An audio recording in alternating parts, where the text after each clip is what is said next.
বাবা,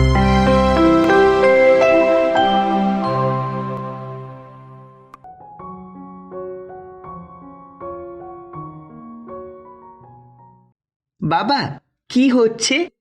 কিসের আয়োজন করছো তোমরা? বাবা, আমি এখন খুব ব্যস্ত। এখন নয়, আমি তোমাকে পরে জানাবো। যাও, তোমার প্রলয়কালীন বৃষ্টির দ্বারা সমস্ত বৃন্দাবনকে ভাসিয়ে দাও। হরে কৃষ্ণ।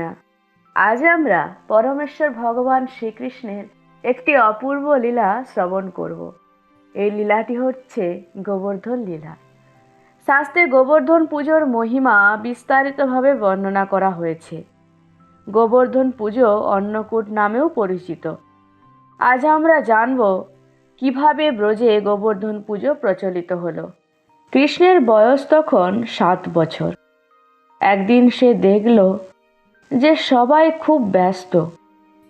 তখন কৃষ্ণ তার বাবা নন্দ মহারাজকে গিয়ে জিজ্ঞেস করল, বাবা, কি হচ্ছে?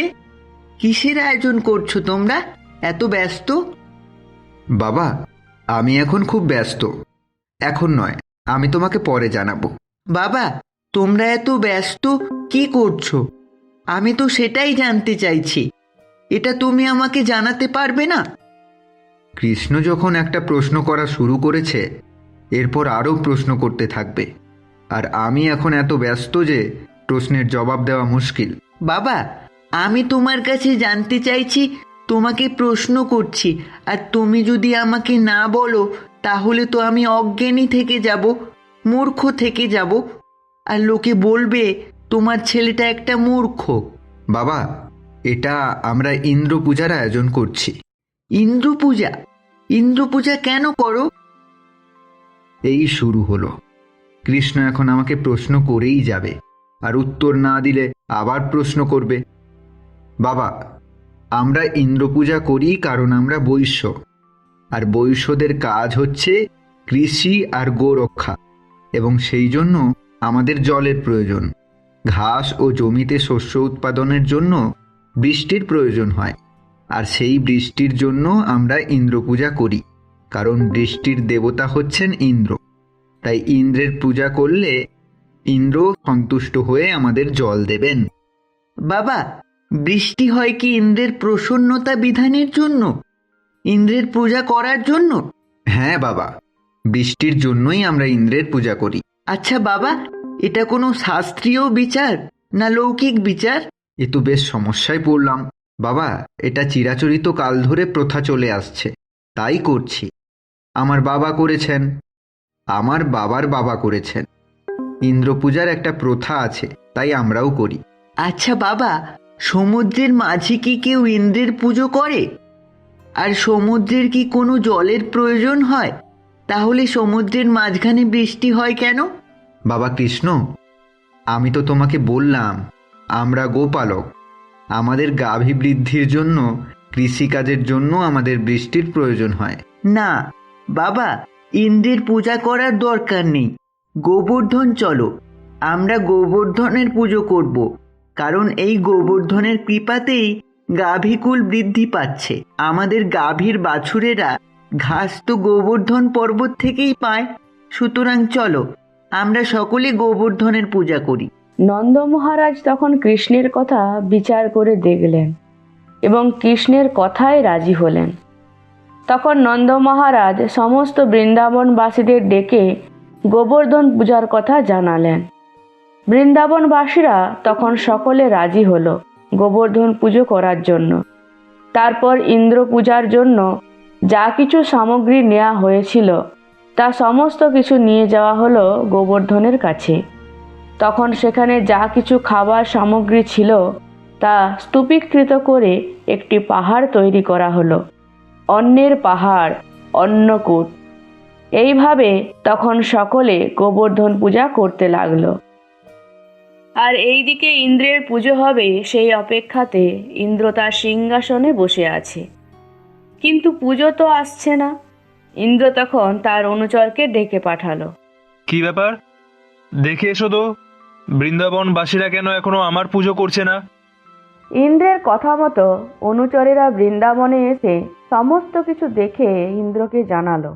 আপনার পূজার জন্য যা কিছু আয়োজন করেছিল তা ওই 7 বছরের একটা শিশুর কথা শুনে ওই সমস্ত গোয়ালারা সব ওই গোবর্ধন পর্বতকে খাইয়ে দিয়েছে।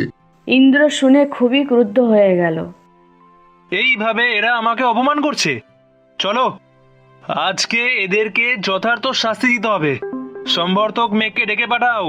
তখন সম্বর্ধক মেঘ ইন্দ্রের কাছে এসে উপস্থিত হলো।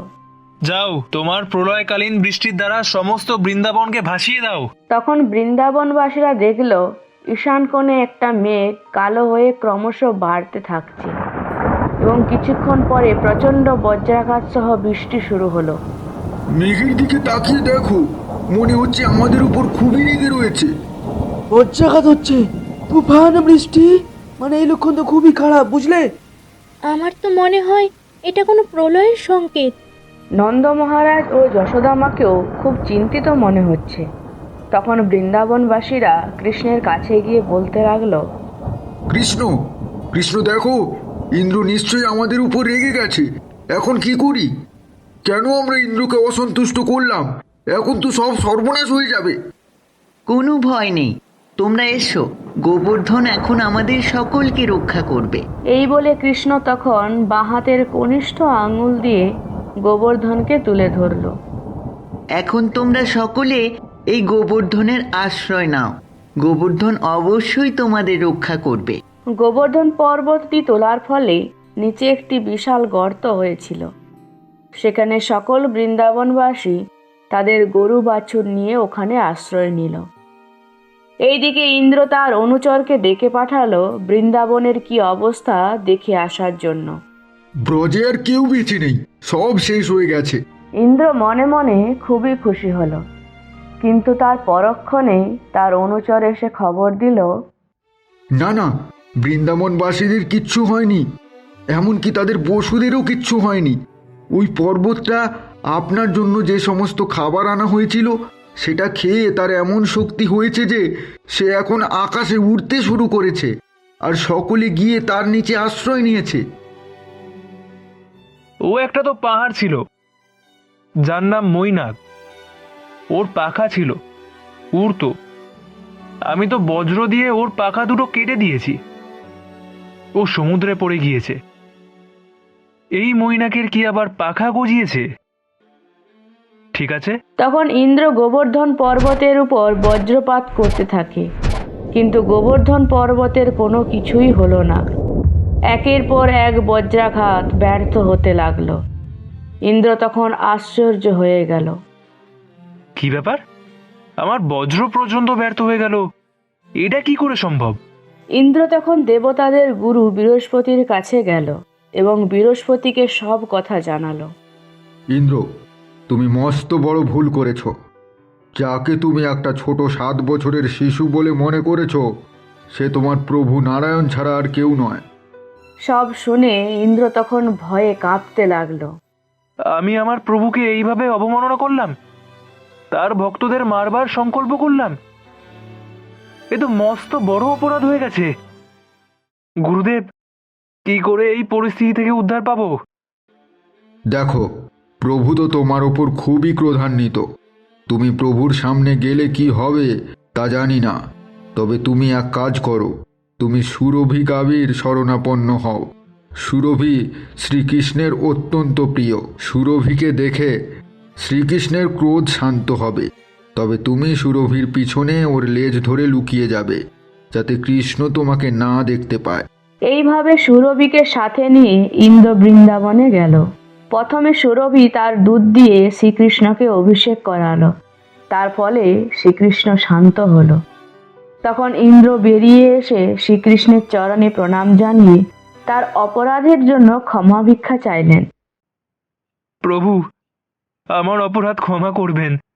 আপনি আমার অহংকার চূর্ণ করেছেন। আজ থেকে আমার পুজো না, গোবর্ধনের পুজো হবে। দেবরাজ ইন্দ্র, আমি আপনাকে ক্ষমা করেছি। আপনার অহংকার চূর্ণ করার জন্য আমি এই লীলা করেছি। এরপর শ্রীকৃষ্ণ গোবর্ধনকে আবার মাটিতে রেখে দেন। এই ঘটনার পর থেকে সকল বৃন্দাবনবাসীরা গোবর্ধনের পুজো করতে শুরু করলো এবং সকলে মিলে গোবর্ধন পরিক্রমাও করলো। এইভাবে সকল বৃন্দাবনবাসীরা আবার গোবর্ধন পুজোকে কেন্দ্র করে মহা আনন্দে উৎসব করতে শুরু করলো। হরে কৃষ্ণা।